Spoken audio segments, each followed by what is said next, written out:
Bab 1430.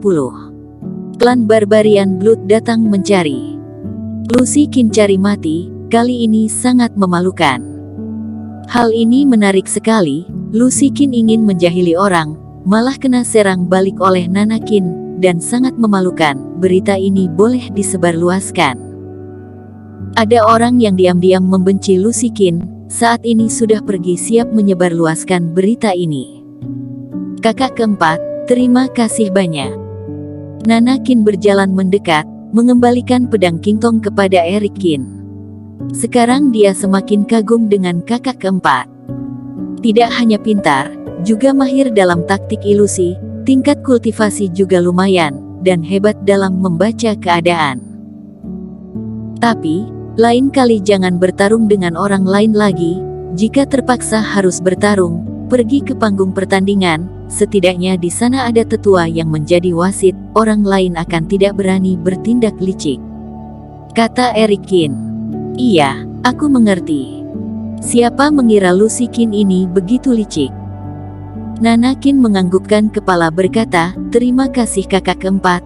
Lalu kenapa kamu bisa mengetahui pedang yang dipakai oleh wanita brengsek ini ada masalah, dan aura yang ada di pedang itu, kenapa bisa demikian? Niat pedang ini, aku bisa merasakan karena aku juga memiliki niat pedang, kata Eric Kin. Niat pedang itu seharusnya Edward Kin. Nana Kin pun tersadarkan, lalu menjelaskan, Edward Kin adalah pendekar hebat generasi muda di garis kedua kekeluargaan, orang yang sehebat dengan kakak pertama.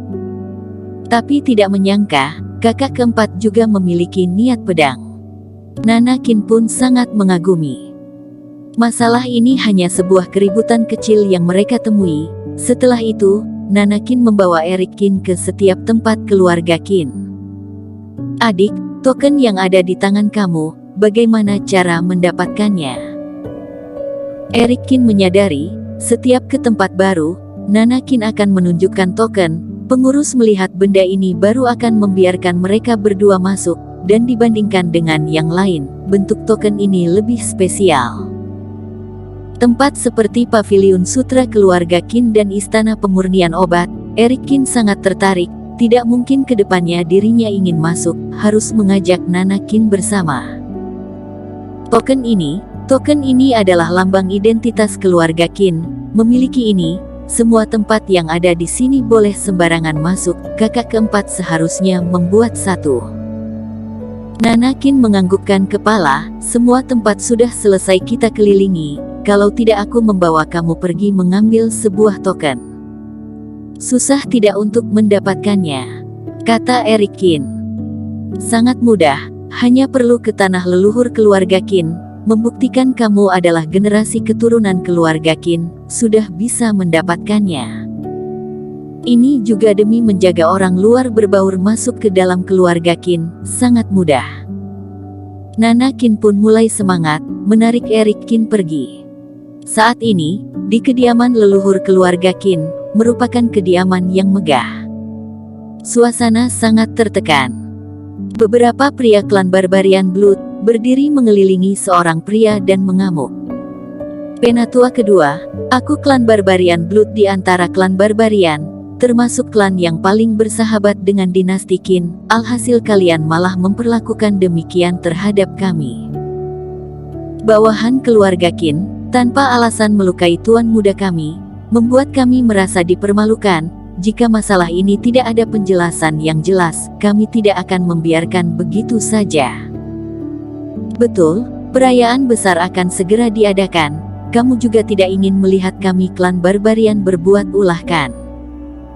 Masalah ini, aku sudah memberitahu beberapa klan besar Barbarian. Jika tidak ada penjelasan, tidak mungkin dibiarkan begitu saja. Menghukum pelaku ini dengan kejam, harus mencincang mati orang ini. Seorang senior tua yang berhadapan dengan beberapa orang klan Barbarian Blood, ekspresi pun sangat jelek. Awalnya dirinya sedang merencanakan masalah perayaan besar, tidak menyangka beberapa pendekar hebat klan Barbarian Blood tiba-tiba datang, memarahinya, dan ingin meminta penjelasan dari dia, membuat dia tidak tahu apa yang sebenarnya terjadi. Benar-benar bajingan, di masa seperti ini, dirinya bukannya sudah memerintah seluruh anggota keluarga Qin untuk tidak berbuat ulah, jangan pergi mengganggu klan Barbarian, ini malah pergi melukai anggota klan Barbarian. Dan orang yang dilukai adalah tuan muda klan Barbarian Blood, benar-benar bajingan. Semuanya, kami keluarga Qin selalu bersahabat dengan klan Barbarian, tetapi kalian juga mengetahui bahwa keluarga Qin sangat besar, pasti ada beberapa orang pengacau. Setelah aku menyelidiki orang ini, aku pasti akan memberikan penjelasan yang memuaskan untuk kalian semua. Menunggu para orang klan Barbarian ini diam, Penatua kedua baru mulai berkata, "Tidak boleh, kalian kultivator paling hebat mengulur waktu. Jika mengulur hingga perayaan besar ini lewat, lalu mengingkar janji, bagaimana?" Kata seorang pria paruh baya. "Penatua kedua, kamu juga merupakan orang yang memiliki kuasa tinggi di keluarga Qin. Kami juga akan memberi bukti yang berhubungan dengan orang ini. Jika hari ini tidak bisa menyelidikinya, kita juga tidak akan pergi." "Betul, kapan orang ini dihukum, hari itulah kami akan pergi. Kalian ingin mengancam kami keluarga Qin." Ekspresi Penatua kedua pun berubah, mendadak mendengus, dan memancarkan aura amarah. Para orang klan Barbarian Blood ini langsung pucat, dan mundur beberapa langkah ke belakang.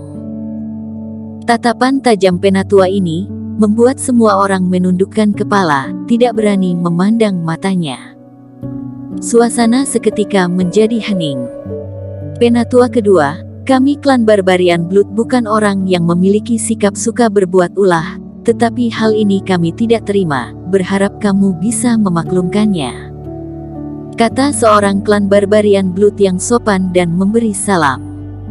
"Tentu saja, jika Penatua kedua tidak bisa menyelesaikan masalah ini, kami paling pergi mencari klan Barbarian Fairy, aku yakin mereka akan membantu kami. Ini masalah keluarga Qin, apakah memerlukan orang luar untuk mengatur? Jika kamu tidak percaya dengan aku, kamu boleh pergi mencari klan Barbarian Fairy saja." "Hehe, tentu saja kami percaya dengan Penatua kedua." Orang tersebut tersenyum berkata. Tatapan Penatua kedua pun menjadi dingin. Orang klan Barbarian yang brengsek ini, mencari kesempatan dalam kesempitan. Di dalam dinasti Qin, klan Barbarian terbagi beberapa kelompok besar, dan klan Barbarian Blood ini adalah salah satu kelompok yang ada di dalamnya. Jika di hari biasa, dirinya juga malas berhubungan dengan mereka, tetapi perayaan besar dinasti Qin sudah di depan mata, beberapa pihak berkuasa mulai masuk ke dalam kota kekaisaran. Jika saat ini klan Barbarian Blood ini berbuat ulah membuat keributan besar, maka akan merepotkan. Tentu saja, anggota keluarga Qin yang membuat masalah ini juga sangat brengsek. Dia sudah terus mengingatkan, di saat sekarang ini jangan mencari masalah dengan klan Barbarian, oleh karena itu kali ini harus diselesaikan dengan baik, dan bagaimana cara menyelesaikannya, masih harus lihat kondisi. Penatua kedua pun sudah memutuskan. Di saat ini, bawahannya mendadak mendekatinya, lalu transmisi suara kepada Penatua kedua. Apakah benar? Bola mata Penatua kedua pun bergerak. Melapor pada Penatua, ini adalah token Dennis Qin. Pengurus Song sudah melihat dengan jelas, dan juga meninggalkan simbol aura orang ini. Ternyata si Dennis Qin. Penatua kedua pun mencibir. Dia mendadak berdiri, dalam hati sudah ada keputusan, semuanya. Aku sudah menemukan orang ini, aku Filbert Qin sebagai penatua penegak hukum, pasti akan adil, tidak peduli siapa pasti akan menghukumnya. Terima kasih sesepuh Qin. Para orang klan Barbarian Blood pun berbahagia. Awalnya mengira penatua kedua ini akan dengan mudah melepaskan orang ini, tapi sekarang sepertinya ingin membantu mereka menghukum orang ini. Selanjutnya, Filbert Qin membawa orang-orang klan Barbarian pergi mencari Dennis Qin. Orang aku, melukai tuan muda klan Barbarian Blood. Lalu menunjukkan token aku. Dennis Qin yang mendengar pun terdiam. Anggota keluarga Qin yang bekerja untuk dirinya sangat banyak, tetapi yang memiliki token dia sangatlah sedikit, sedangkan klan Barbarian Blood ini berada di sekitar Laut Hantu, dan belakangan ini juga tidak ada orang yang pergi ke sana. Laut Hantu. Jantung Dennis Qin pun berdetak cepat, jangan-jangan Eric Qin. Dennis Qin, masalah ini sudah sangat besar, kamu juga tidak bisa menutupinya lagi.